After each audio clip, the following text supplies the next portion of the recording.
You guys, it's Katia with Hindustan Astrology here, and had a little bit of time today between tutoring sessions, so I wanted to make a video about Brittany Spears. Yes, I know everyone's talking about her new book, and one of my dear friends on TikTok, Miss Brandis Bradley, Miss Makeup Artist at Law, she's been doing a Brittany book club and had been, talking about this for a long time. And she's actually a friend and a client of mine. And I told her that I would look at Brittany's chart and tell her, how I can see some of the things that she's been talking about in the book. I personally have not read the book, I just haven't had time. But I have been listening to Brandis, and there's a few things that I want to pick out that she said in the book, particularly about her grandmothers. I want to show you how we can see that in her chart. Okay, so without further ado, let's get started. All right, so here we go.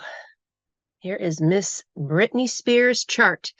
Now I have her time. I've checked it, in a couple data banks for astrology, like astro.com. And I have it as December 2nd, 1981 at 1:30 a.m. in Mahan, Mississippi. Now, just a word, whenever I see a birth time at exactly the half hour or exactly, on the hour or exactly at the quarter hour, I really question it because very few people are born exactly at that minute.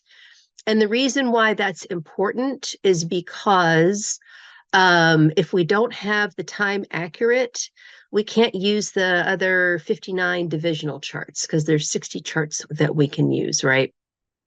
So right there, that says, well, we know roughly what time she was born, which means we have her moon sign accurate. And because of that, we definitely can use her Navamsha, but that's it. But that's even going to be off probably a few degrees. But anyway, the point is that I'm very suspicious of times when I see it at 1:30 or 1 o'clock or whatever. Okay. So now remember, this is Vedic Sidereal Astrology or Jyotish. This is not Western astrology. So her signs are going to be different than they are in Western. So just have an open mind, and just remember that both systems are valid. They're just different and they show different things. Okay. So here we have her as a Virgo rising. We have her moon in Capricorn Shravana, and we have her sun in Scorpio Anurada. So with a Virgo rising, that means that Mercury is her chart ruler. Mercury sits with the sun and is combust, which Mercury is often combust the sun. But Uranus is there as well, and it's in the third house. So what's the third house? It's media, it's communications, it's writing, third house actually shows entertainers, y'all. And this is because if you're going to be famous, you need media help. We all know what happens, if you don't have the right publicist, the right publicity. You could be the best artist in the world and no one's going to see you. So people that are famous will have a strong third house. She definitely has that. Mercury is in Scorpio. Scorpio loves, Mercury loves to be in Scorpio. This makes a very good researcher. And her sun in Anurada, Anurada, y'all, this is the best friend. I have a feeling that as a friend, Brittany is actually very open-hearted and very kind.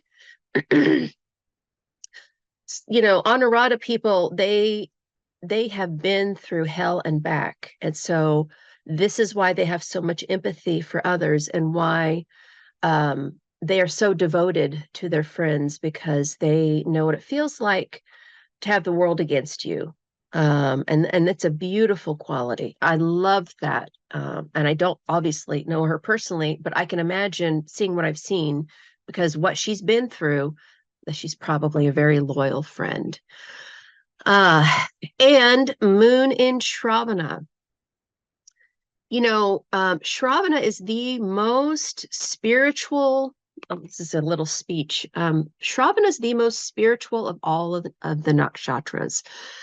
And this is because it's the star of listening or learning. So they're listening to, higher dimensions, higher frequencies. And, Shravana loves taking in information, especially with her Mercury in Scorpio. This girl loves to learn, there's no doubt. And she's probably very interested in spiritual topics and maybe things that we have no idea about, right? But one thing that I have noticed about Shravana people is that because most people just aren't spiritual enough to handle this intense frequency, right? Oftentimes, instead of listening to higher realms and higher dimensions and higher knowledge, they're listening to gossip. And people may gossip about them a lot too. And we know that's true about Miss Brit, right? Um, Gossip just seems to follow her everywhere. And, so that people that have this have to be real careful of gossiping about other people, because then they'll gossip about you, and then it's this ping pong thing back and forth, right? And so you really need to seclude yourself, shut off that energy, and listen to higher wisdom. But she's got moon conjunct Venus, which the degrees pretty far apart. It's not like an exact conjunction, but they're in the same sign. They are in different nakshatras. Um, um, they're not the same sign, Moon and Venus, but they're conjunct. Moon and Venus get along great. It's in the fifth house of creativity. So we can see right there, her creativity is off the charts.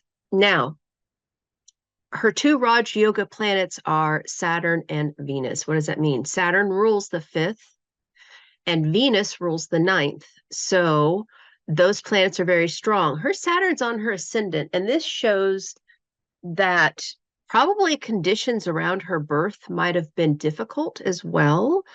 But right off the bat, the way she comes off to people is a little bit more serious, even though it's Virgo. And so also she has, we're going to get into her grandmother's in a minute, but I just want to show you a couple things. So Sun is in Mars's sign, and Mars is in Sun's sign. So this is what's called a Parivartana Yoga, between the third and the 12th house. So yeah, she loves to communicate, deep spiritual topics, right? But Mars in the 12th means that she's got hidden enemies behind her back that she can't see.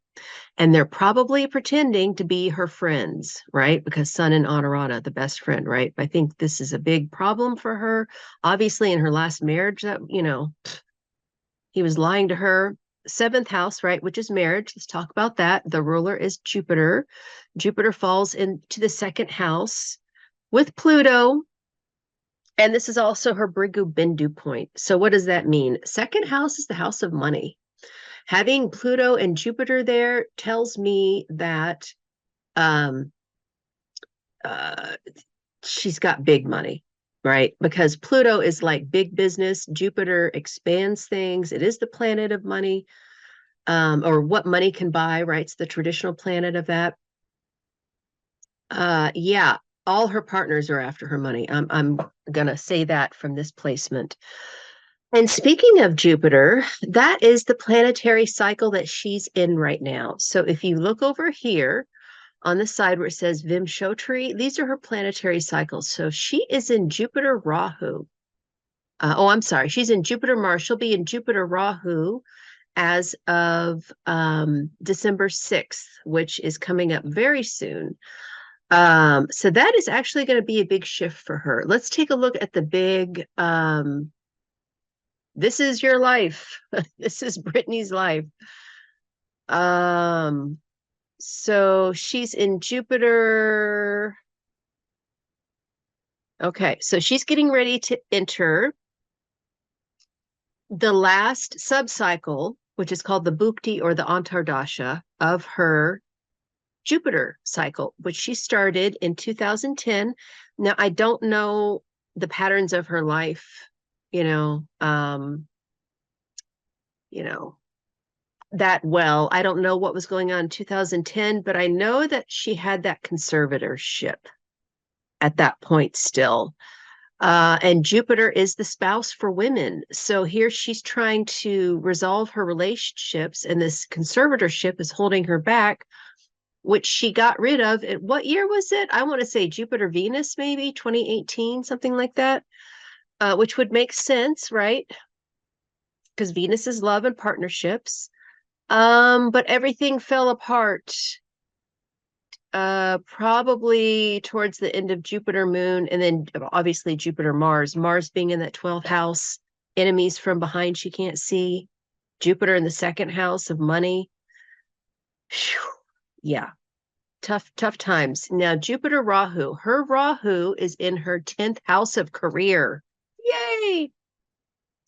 So I actually think this cycle from December 6, 2023 to April 30th of 2026 might be a time when she can recover some money, but she's got to be real careful of, you know, secret enemies with that Pluto with the Jupiter, right?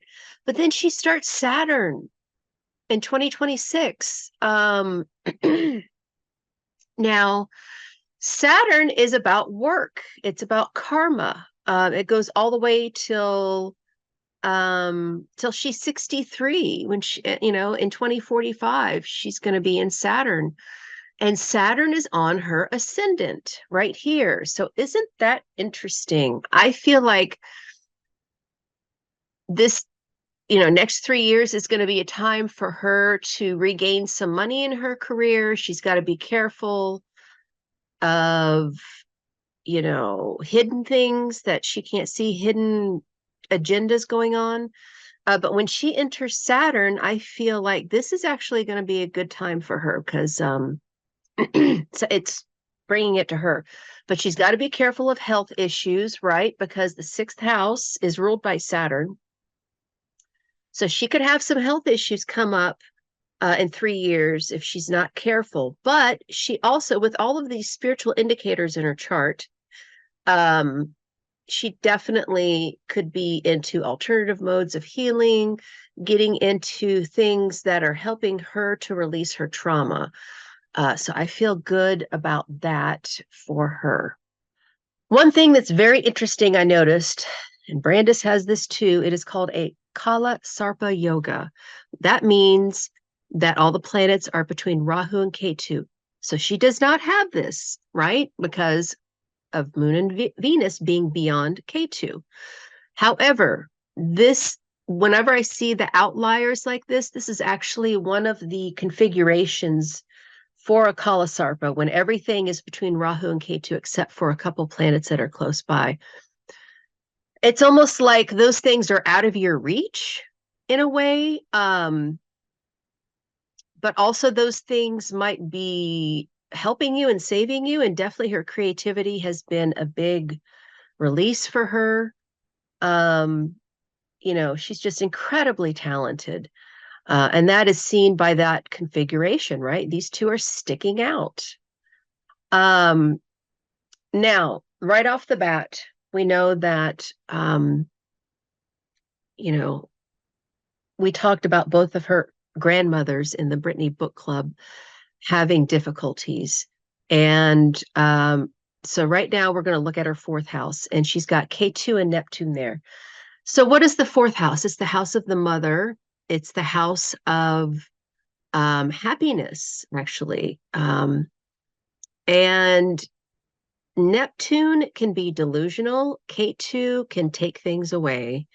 K2 is the most spiritual planet. So when I see those two in the 4th house, I definitely see a tendency to mental illness coming from her mother's side. And we know that I think it's her mother's mother was the one who, whose baby died shortly after childbirth, and her grandfather put her in a mental institution. So the fourth from the fourth, 1, 2, 3, 4 is the seventh. Seventh house ruler is Jupiter. Jupiter goes to the second. Jupiter is also a Marika house. This is like a killer house. So we can see how her grandmother was imprisoned. And Pluto, is secret societies, it's hidden things. Jupiter indicates the spouse. So we can see how the mother's mother was, definitely harmed. The death of her child, Pluto is death. But it's the father's mother, that was from London, England, and she came here to live with her spouse, right? But her grandfather would never let her go back to England because he was afraid she was going to stay there. So the ninth house is the father. So the father's mother, 1, 2, 3, 4. Look at that. 12th house of confinement. 12th house is, they say you can make it a prison, a hospital, or a temple. It's up to you. And having Mars there definitely shows that there is, there's a force there confining her grandfather. So when we are also looking at mental illness, we're looking at the moon, right? It's really great that she's got Venus there because both Venus and moon don't like to be alone. So I would say, there is hope for her, to recover and get over this. I feel like, she's got a lot of good things going for her, but this is just a really intense lifetime. Now, what she is here to do is Rahu.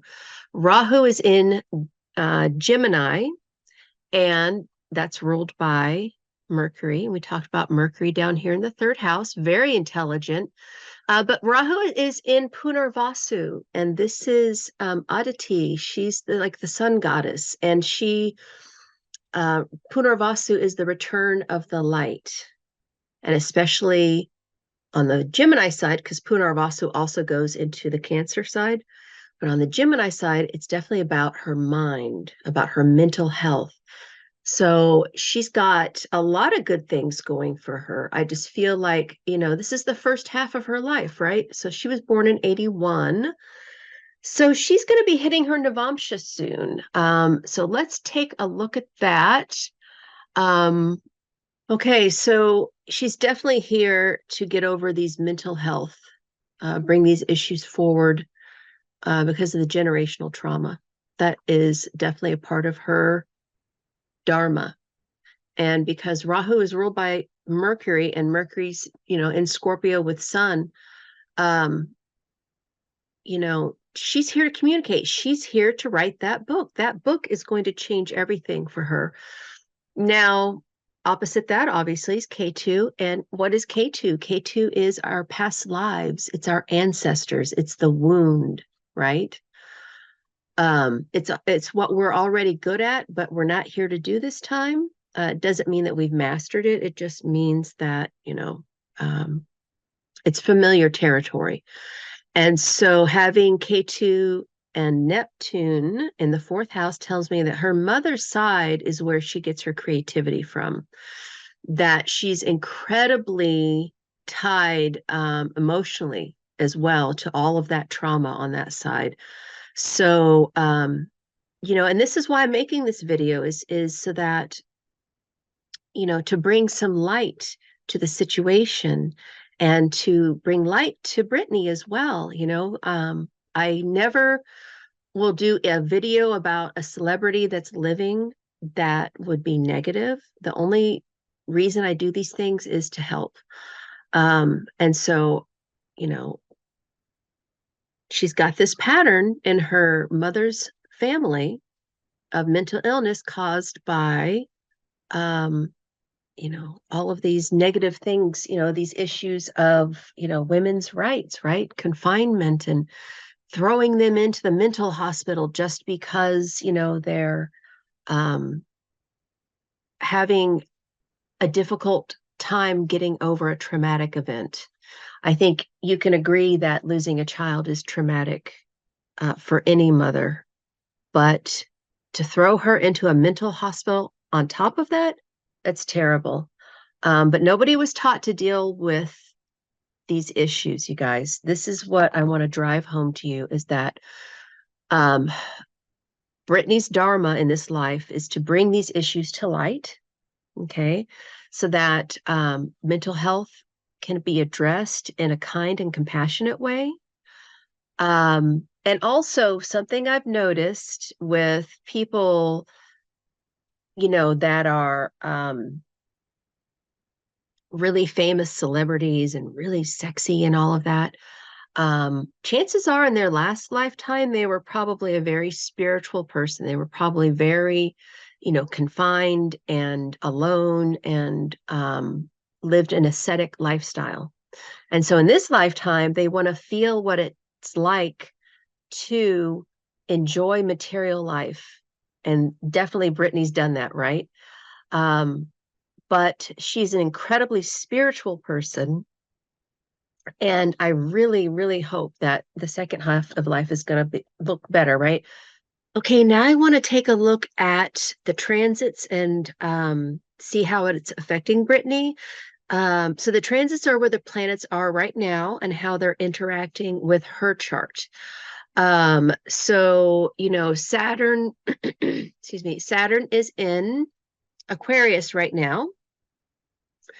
And her Saturn is in Virgo. Now, Saturn next in 2025 is going to go into Pisces, which will put it opposite her ascendant. It will put it in the seventh house. Saturn in the seventh, Saturn actually, so let's just take a look at it real fast. Like I said, because the time's at 1:30, I don't exactly trust this all the way.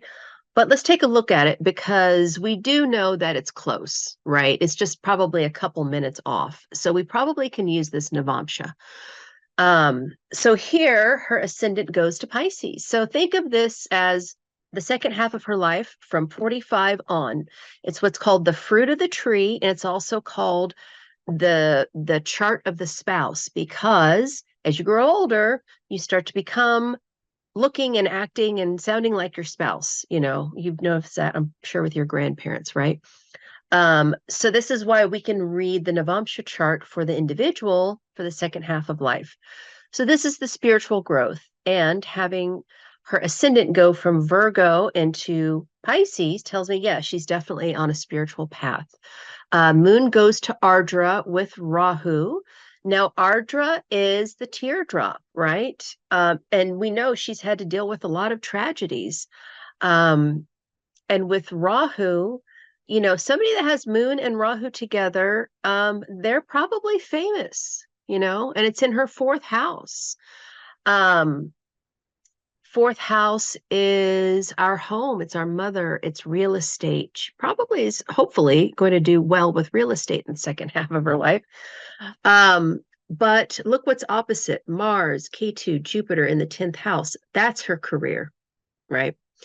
And it's in Sagittarius, ruled by Jupiter, and Jupiter's there. And whenever we have Mars and Jupiter together, we call it the swashbuckler, right? This is like somebody who's got all the energy to get out there and get it done. And with K2, a Mars K2 combination is like, it shows the yoga teacher, right? It shows the martial artist. I think she's going to channel a lot of this because she's had this really outrageous energy where she's just rebellious and angry and getting on the pole, right? Bless her heart. But hey, if I had a body like that, I'd probably do that too. But hey, the point is that she needs to channel her physical aggression and energy. And I hope that she finds something like martial arts, some form of martial arts, Tai Chi, yoga, anything where she can combine physical activity with a philosophical or spiritual background. I'm praying that this is something that she will channel in the second half of her life. Venus is in the 11th, great for money. Venus rules the 3rd and the 8th. Yes, money is not an issue for her in the second half of life. But I feel like, especially the chart ruler being Jupiter, Jupiter is in its own sign and in a Kendra. This is what's called a Hamsa Yoga, which empowers Jupiter. She's going to be on a spiritual path, I think, in the second half of life. I feel positive saying that. Her son's still in Scorpio, and that's all that sexual energy she's got, right? That's that tiny little body. If people, especially that have sun in Scorpio or Scorpio ascendant or moon in Scorpio, oftentimes they will either be super skinny and wiry or go the opposite way. And that's just because of trauma, right? But especially a Scorpio ascendant, usually you'll have a small kind of wiry body. And I feel like, she's going to definitely keep on this, physical activity. But it's going to be different. Now, let's see. Okay, so she's 42 now. In 3 more years, when she turns 45, for sure this Navamsha is going to kick in. It's usually somewhere around 40 to 45, but we can see this transition she's making in her life, right? And Moon in Ardra, this is the howler. This is the Rudra, the howling part of Shiva. And it's related to dogs as well, right? Because they howl and they're very loyal. So I feel like, there's a lot of healing that I see in this chart. And I feel like, especially with Mercury and Pluto in the 8th house, she would probably do really well with Tantra, but she needs to find a partner who is just as wealthy as her, who doesn't want her for her money, who is somebody that she can trust to practice Tantra with. I think that's where this chart is going, I feel. So anyway, that's just a brief little thing about what Miss Brittany. We all love her. We want her to succeed. So her chart is all about breaking these generational curses and traumas. So if you're wondering, what this means for you, like, what your Navamsha says, what your 4th house, what the issues in your family are, and how we can see that in your chart, just go to HindustanAstrology.com, click on the consultations tab, and I would love to look at your chart. So until next time, thanks, you guys. Bye.